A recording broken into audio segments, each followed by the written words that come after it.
I'm Eddie Chumney of Hebraic Heritage Ministries, and we welcome you to this week's Focus Israel Report. In this week's report, we're going to share with you regarding the current situation with the Israeli-Palestinian peace process, as well as the prospects for war in the Middle East involving Israel, Syria, and Iran. First, we're going to share with you regarding the latest situation of the peace process. It entails the following. The final round of talks between Israel and the Palestinians in Jordan will take place on January the 25th. The PLO interpret that January 26th is the deadline set by the quartet consisting of the United Nations, the United States, the European Union, and Russia in September for Israel and the Palestinians to submit proposals on borders and security to each other. If the Palestinians are not satisfied with talks with Israel after their January the 25th meeting, the Deputy Speaker of the Fatah Council, who is an advisor to Palestinian President Mahmoud Abbas, said that the Palestinians will end their talks with Israel and petition again the United Nations to recognize a Palestinian state based upon 1967 borders with East Jerusalem as its capital. And this would be done through the United Nations Security Council and or the United Nations General Assembly. The United States and Israel believe that the quartet deadline for Israel and the Palestinians to submit proposals on borders and security is in March. A PLO spokesperson said that the Palestinians are under intense pressure from the international community to continue their talks with Israel. The Palestinians have already submitted their proposal to Israel on borders and security earlier this month in initial rounds of talks with Israel, and Israel has only submitted an outline of its views regarding the peace process and has not submitted a detailed proposal on borders and security. Israel says that it will only submit a detailed proposal when the Palestinians agree to direct negotiations with Israel. The Arab League will have a meeting on January the 29th to discuss the situation with the peace process and to give advice to the Palestinians regarding how they should proceed from here. President Mahmoud Abbas visited Britain, Germany, and Russia in the past week to lobby support for the Palestinian negotiating position with Israel. Regarding his visit to Britain, in commenting about the current situation with the peace process, British Prime Minister David Cameron emphasized the settlement issue. Nick Clegg, Britain's Deputy Prime Minister, called the settlements deliberate vandalism. British Foreign Secretary William Hague called for a Palestinian state based upon 67 borders with East Jerusalem as its capital. The British position on the Israeli-Palestinian peace process is important because Britain, along with France, China, Russia, and the United States, are permanent members of the UN Security Council. And if the Palestinians are successful in persuading the UN Security Council to recognize a Palestinian state based upon 67 borders with East Jerusalem as its capital outside of direct negotiations, they will need the support of Britain. King Abdullah of Jordan met with U.S. President Barack Obama on January the 17th. King Abdullah said that it's not realistic that the quote-unquote presidential card would be played during a U.S. election year. The presidential card is diplomatic talk for the United States forcing a Palestinian state upon Israel. It appears that the Obama administration will not pressure Israel to a degree which would cause Obama political harm, meaning that he would anger Jewish voters in the United States who would be willing to vote for him in the upcoming elections in November. However, World Net Daily reporter Aaron Klein said that a senior Palestinian official said that Obama will take on Netanyahu regarding a Palestinian state based upon 67 borders with East Jerusalem as its capital after he would win re-election in the November elections held in the United States.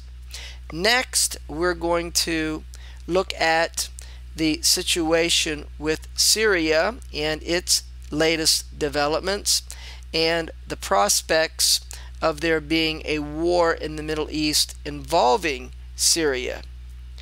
Israel regards that the Islamic group Hezbollah, who operates out of Lebanon, has recently obtained sophisticated long-range surface-to-air missile systems from Syria. This is a direct threat to Israel should Syrian President Bashar Assad decide to start a war with Israel as a way of attempting to save his rule of power amid heavy international sanctions that have been imposed upon Syria by the international community. In order to protect Assad from falling from power, Russia has sold Syria arms recently. The United States criticized Russia for doing this, but Russia says that the United States has no right to tell Russia that they shouldn't sell arms to Syria, since doing so is not a violation of international law. Russia is also supporting Syria by saying that they will not support any foreign troops, which would include NATO troops, being deployed into Syria. Next, we're going to share with you the current situation regarding Iran and the prospects for war in the Middle East involving Israel, the United States, and Iran. Israel and the United States are in a deep disagreement over Iran's nuclear program.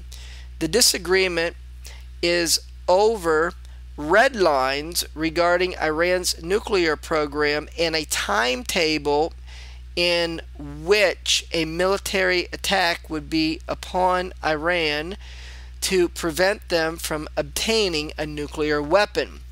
As a result, joint U.S.-Israel military drills that has been announced in the last few months and was scheduled to take place in the spring of this year has been canceled and moved to the fall.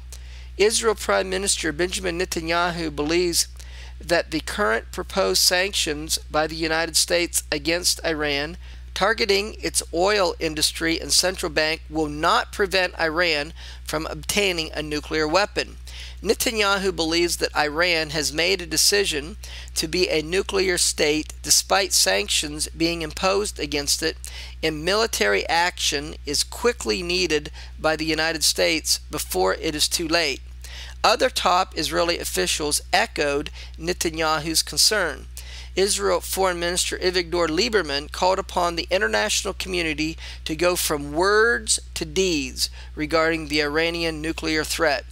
Moshe Ya'alon, Israel's vice prime minister, stated his view that the Obama administration is not willing to go to war with Iran in the near future because of U.S. election year considerations. Being concerned about Israel's position, in a phone conversation that took place on January the 13th between U.S. President Barack Obama and Israel's Prime Minister Benjamin Netanyahu, Obama warned Netanyahu not to make a unilateral attack against Iran. In order to emphasize the U.S. position, Chairman of the Joint U.S. Chiefs of Staff, General Martin Dempsey, was sent to Israel in an effort to convince Israel that any attack with Iran should be coordinated with the United States, and stated to Israel that the Iranian threat is a challenge shared by both the United States and Israel. Despite this pressure from the United States, Israel is saying that it will maintain its right to attack Iran as it sees fit to do so in the future. In order to play down the conflict between Israel and the United States, Israel Defense Minister Ehud Barak said that an Israeli attack against Iran's nuclear facilities is far off. The United States says that recently announced international sanctions against Iran's oil industry and central bank is working. However, the United States will not penalize foreign companies trading oil with Iran and foreign nations that does business with Iran's central bank until 4 months from now, and a full embargo on Iranian oil will take about 6 months to implement. The United States wants to give time for sanctions to work while still offering Iran an opportunity to negotiate with the West over its nuclear program. The United States seems to want to wait until this fall to determine the effect of the economic sanctions, while between now and then seeking to persuade Iran to stop its nuclear program. However, Israel believes that waiting that long will allow Iran to obtain a nuclear weapon and prevent the United States from being able to take effective military action to stop it, indicating that this is the view of the international community, which is to first give time for sanctions to work. French President Nicolas Sarkozy said that Iran's leaders must be forced to negotiate over the country's uranium enrichment program because time was running out to avoid a military intervention.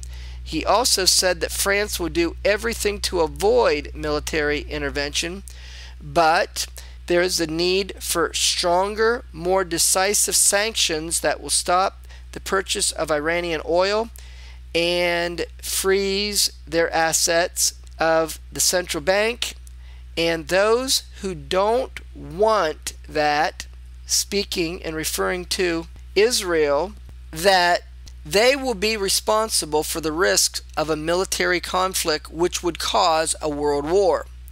Regarding sanctions against Iran, South Korea has agreed to cut Iran's oil imports. The European Union has agreed to impose sanctions on Iran's central bank.